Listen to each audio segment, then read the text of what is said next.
Пайгамбарыбыз kim darat algan oturup Bismillahirrahmanirrahim dese, kolun juu atkan uçurda Allah'ım kolum menen jasagan günöөлөрдүн бүт бардыгын sen тазалап жууп коюучусуң деп 3 жолу жууса, ушул колу менен жасаган күнөөлөрдүн бүт баары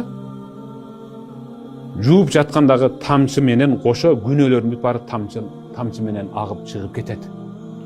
Ооз калганда 3 жолу кара кылып түкүргөндө оозу менен богоздонуп сүйлөгөн жалган сөздөрү, гыйбаттары, тилдегендери, сөккөндөрдүн бүт баары ошо менен кетет. Мурун жүздү жууганда көзү менен тиктеген, айтор, колду чыканакка чейин жууганда дагы күнөөлөрү.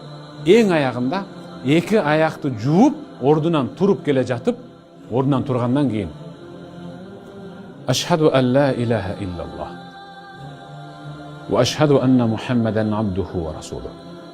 Ашхаду ан ла илаха иллаллах вахдаху ла шарика лах. Лахул мульк ва лахул хамду ва хува аля кулли шайин кадир.